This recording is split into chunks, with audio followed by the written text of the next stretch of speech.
कि एक घड़ी की सुई 7 सेंटीमीटर लंबी है। 3:10 से 3:20 के बीच इस सुई द्वारा घड़ी पर बनाए गए त्रिज्यखंड का क्षेत्रफल ज्ञात कीजिए। तो यहाँ पर हमने घड़ी का चित्र बनाया है जो कि यहाँ पर 12 से लेकर के 11 तक यानी कि सारे अंक अंकित हैं। अब यहाँ पर 3:10 से जब 3:10 हुए होंगे तो जो घड़ी की मिनट की सुई है वो 2 पर होती है यानी कि 5 5 10 मिनट। और उसके बाद जब 3:20 होंगे तो जो मिनट वाली सुई है वो 4 पर आ चुकी होगी। तो यहाँ पर इस अंतराल में ये जो समय अंतराल है 3:10 से 3:20 का, इसमें जो कुल मिनट हुए होंगे वो 10 मिनट हुए होंगे। तो यहाँ पर पहले मिनट वाली सुई 2 पर थी, उसके बाद जब 3:20 होंगे तो 4 पे आ जाएगी। तो ये गैपिंग जो होगी ये आप ज्ञात करना है कि कितने अंश का पहली बात केंद्र पर कोण बन रहा है। उसके बाद त्रिज्या का काम आपका जो सुई की लंबाई है 7 सेंटीमीटर त्रिज्या हो जाएगी। तो यहाँ पर 10 मिनट में जो केंद्र पर बना कोण होगा वो कितना होगा। तो यहाँ पर आप देखते हैं कि 1 मिनट में जो सुई द्वारा केंद्र पर कोण बनता है वो कितना बनता है 6 अंश का। तो 10 मिनट में जो बना कोण होगा वो 60 अंश का हो जाएगा। और सुई की लंबाई r बराबर कितनी दी है 7 सेंटीमीटर।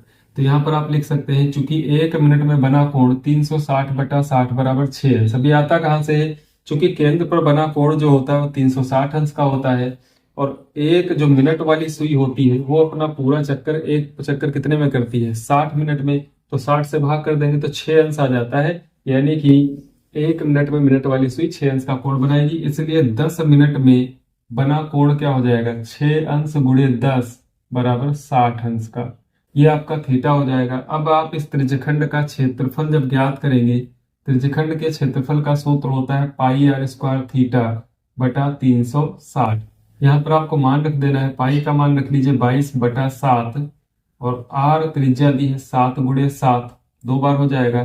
थीटा का मान 60 अंश है और यहाँ पर 360 अंश है। एक 7 से आप दूसरा 7 कैंसिल कर सकते हैं। यहाँ पर 60 है कम 60 6 बार में कैंसिल हो जाएगा। 2 से यदि आप और काट देते हैं इसको 2 3 6 तो 2 से 22 भी विभाजित हो जाएगा 11।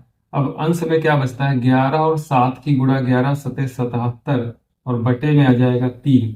3 से आप 77 को भाग कर लेते हैं तो 3 दूना 6, 1 बचेगा यहाँ पर 7, 3 बचे 15, 2 बच जाएगा, दशमलव लगाएंगे 0 बढ़ाएंगे 3 छाक 18, 2 बचेगा फिर 0 बढ़ाएंगे 3 छाक 18। ये प्रक्रिया चलती रहेगी क्योंकि ये अशांत दशमलव है। तो 2 से अधिक 12 जब आप पहाड़ा लगाएंगे तो 6 6 ही आएगा।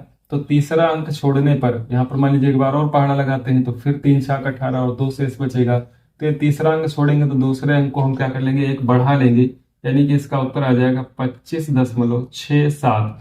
चूंकि सुई की लंबाई जो सेंटीमीटर में है तो इसका क्षेत्रफल जो होगा वो सेंटीमीटर स्क्वायर में आ जाएगा।